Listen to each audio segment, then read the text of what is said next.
What do you think? Red or gold? We'll do both. There. Looks good, right? I think so. Me and my family put it together, and it's been a tradition every single year. No matter what we're doing, we do it every year. But it's become kind of part of our culture now. It is our culture. But you don't have to. Not everyone does this. Some people can be in Germany right now celebrating Old Saint Nick, and some are in the Philippines with a great bright light festival, which would be really great to go to. But the problem we have in the US, or rather in our school system, is that students aren't taught enough about cultures. They learn about traditions, sure, but do they even know about the Light Festival in the Philippines? Do they know the crazy things people do over in Germany right about now just to celebrate St. Nick? They don't. But why is that? Because we and our education system doesn't teach them that. We don't give them the choice to take a culture class or to also take a Spanish class. You see, you can walk around and ask numerous amounts of people, where do you come from? Oh, why do you speak Spanish? Do you know why? And how does that give you an advantage?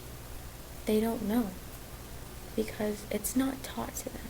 Sure, they learn the Spanish, they learn the family recipes, and those are amazing.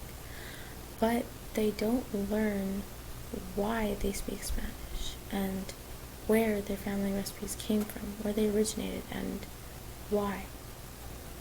You see, a student once said, Billy, a Lakota teen speaking from the teachers at her high school, if people want to help us, they have to see what we've been through, not from what their own experiences tell them. And this teen comes from an Indian background. Now, if they had known about their cultural background, and if teachers had known, and they could have created programs for this. But where I graduated my high school, I had an Indian friend. She came from an Indian background. She knew her culture. That's why she was able to take advantage of her culture and enroll into a student program that allowed her to study after school, and it helped her to get better grades. Now imagine if a bunch of other kids knew that they could take advantage of the same exact thing, they would get higher grades. And let's consider our cultural classes such as Spanish, French. Learning those languages, amazing. It's kind of close to traveling, not really. But you also learn about the culture. Now you're not stuck, but you're learning about your culture as well as learning about speaking a language. You're studying both, but you're trying to get a good grade in your language. They're not testing you on the culture, they're testing you on the language. But, now hear me out, if you were able to secure learning the language and also secure learning the culture, you would have a big ultimatum of understanding perfectly well why they speak a certain language, why they speak the way they do, such as in Spanish, certain parts they speak with a different emphasis on their words. It's like their mouth is full of a potato. But if you learned about their culture, they did this because they loved their king, and he also had a speech problem. So the people loved him so much that they developed the same Spanish and the same sounding words that he did. And I think that's really sweet. But also, you have to know that there are some teachers that notice this, that they're not getting enough intellectual concepts and they're not learning enough about their languages or their cultures. For example, Stephen Hopper said the Knowledge Map project at Johns Hopkins University demonstrates that students from low-income families lack the breadth of cultural knowledge compared with their wealthier peers who can afford to participate in more activities and travel more often. These students won't perform as well at demonstrating their understanding of broader topics. I find this to be a travesty on their part because they don't get the experience that others do because they come from low income. And that is terrible. And if the school were to know about this problem, maybe they would do something and create a cultural class where they can learn about just the same things that wealthier kids are experiencing. Maybe they can even fundraise enough money for those kids to venture out of their zone that they've only been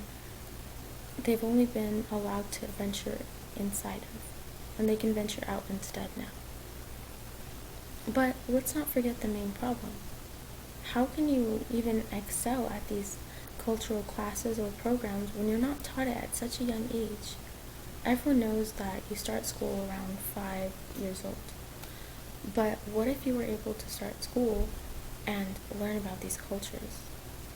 You see, if you were to start school at such a young age, you would excel better and more and faster than other students because you're learning your culture, you're being exposed to cultures as well as learning your language as well. There's the phrase that can't teach an old dog new tricks because your mind is molded over time. It's like a big wad of clay. So this wad of clay, it can be molded and molded as you're young because it's still fresh.